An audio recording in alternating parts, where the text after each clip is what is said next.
This is Don Cryptonium Don, and today I'm going to deliver knowledge about staking and knowledge about validators, how to choose the right validator for you. Should you choose the one with the lowest fees, maybe the one that has 0 fees, or maybe that's not the best strategy. This might seem like easy answer for some, but Don Cryptonium believes it's very important to understand what is underneath. As the example, Don Cryptonium will be using Cosmos Hub blockchains, but that would apply to any other blockchain that is proof of stake, basically. So Cosmos Hub blockchains, that will be, of course, Cosmos with the native token Atom, Osmosis, Juno, that would be also Terra, that is part of the Cosmos Hub right now. So if you use the Terra station and you think how to choose the validator, that video also will be helpful. I'll be using the example of Atom.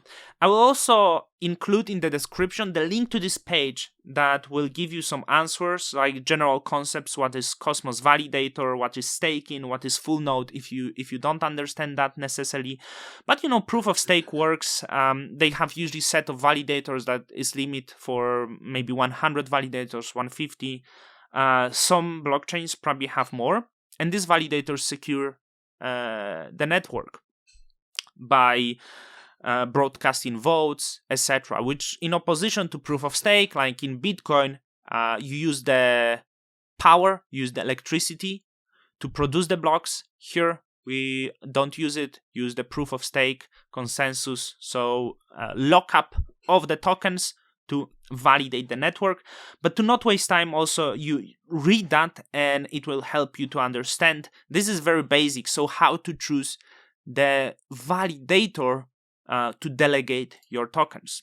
I'm going to open the Kepler wallet and I will use, as you can see, I'm very rich, have the half of the Atom right now, and in the Kepler wallet I have the option stake. You probably have it in the other wallets if you use Terra, or maybe use some page where you want to delegate your tokens, and it says how much rewards per year you can get. So it's strongly related to inflation. For example, when it comes to Atom, it has inflation of around 7% a year. And you would ask, okay, so why the reward is like this? It means because only half of the circulating tokens are staked right now. So the reward is double because those who stake get the all network rewards, which now it's at 14.7 in total, right? But inflation is 7.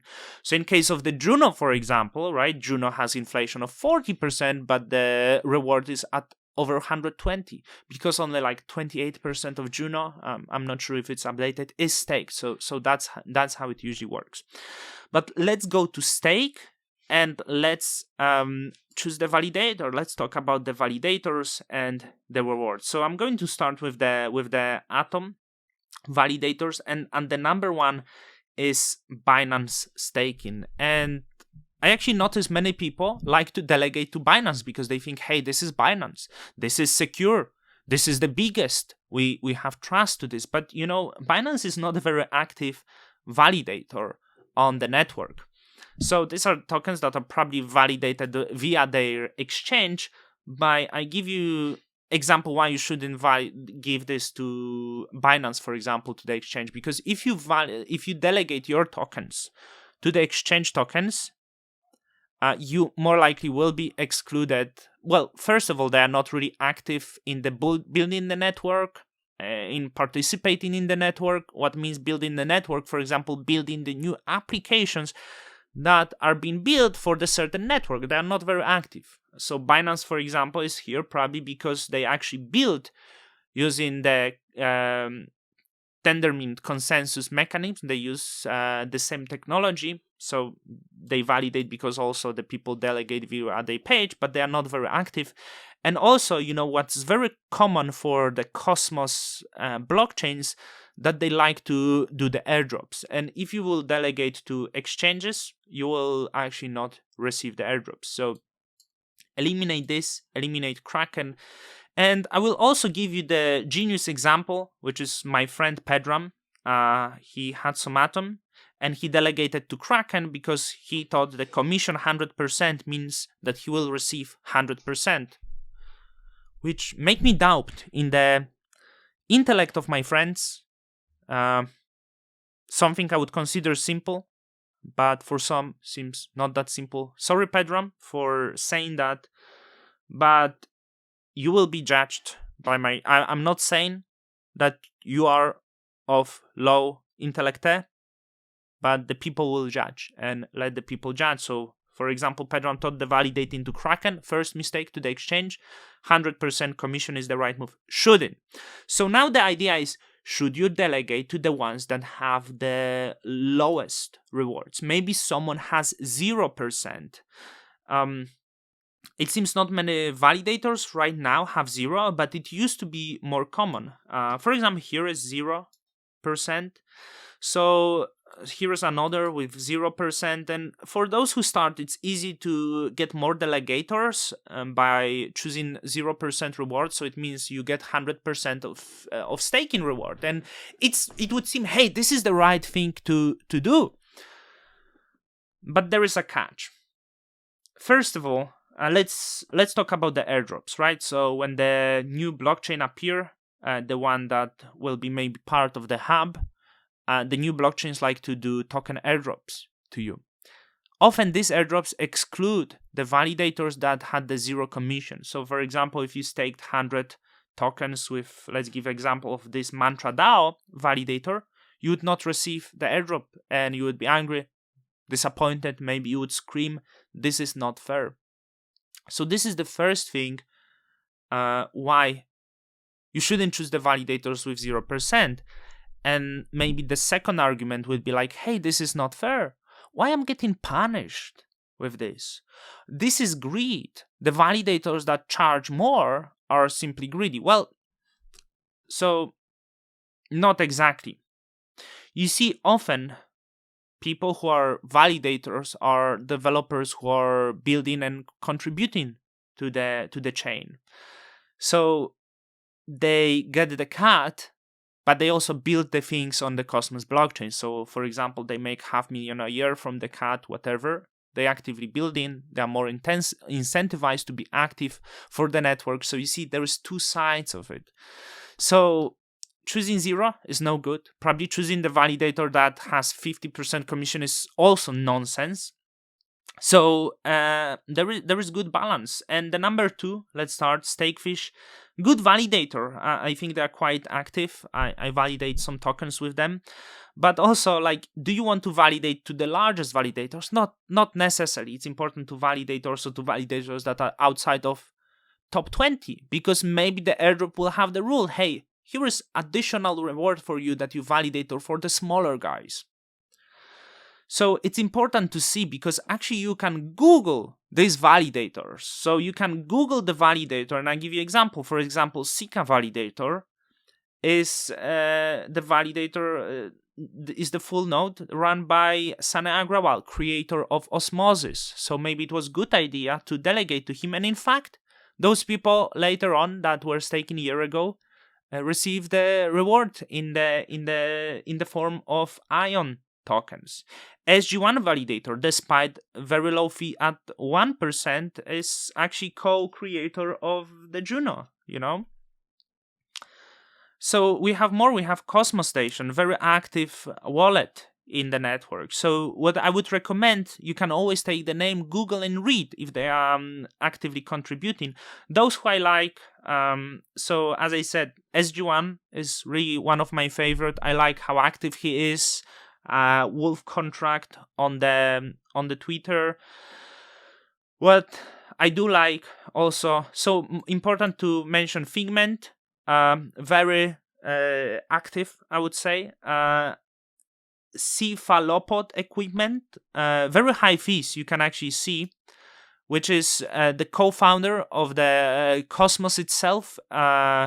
Ethan Bookman is part of this validator, so good hands, very active contribution to the network itself. We could question these high fees like 8% or 10%, because I think if they would like actually had the fees at 5%, people would more likely delegate. So I think they would pretty easily land in top 10, being the good validator as they are. The other four ball is good. Occlusion, one of probably the best contributor, Zaki Manyan, the one of the core devs of Cosmos, probably one of the best developer in the blockchain according to Don Kryptonium. Occlusion 10%, very high but very active, right? So I'm not happy to pay this fee, but I delegated small part because I appreciate, and maybe worth to think for occlusion. Like, I believe if the fee would be 5 or lower, they would be easy in top 10. So I don't know why they wouldn't do it. Maybe they don't necessarily want to be the biggest, so the high. Other one that I like Stranger of Ventures, which is core dev. Jack Zampolin, very fair, 5%. So Jack, big shout out to Jack Zampolin. I was hoping he will come on my channel, but he ghosted me before. I still like Cosmos. It doesn't matter. Maybe one day he will come. But he's good developer, very active. Really, the amount of the work he's doing for the Cosmos ecosystem is insane. Simply Staking seems to be active. I want to give the shout out to the validator Notional that I did validated my tokens just recently. Let me find Notional. I was thinking they are smaller. Let Notional and Jacob Gadakin. I had interview with them. High fee, very active validator. And, often you can find the information on Twitter. For example, there was Stargaze was a very clogged network at some point, and the validator that was validating, in this case, Stargaze network was helping, was like having a really good contribution for solving that, 1%. So this stakes it a very active influencer, the Cosmos influencer, right? So you can actually find the information and you can choose those who do the good work for the network.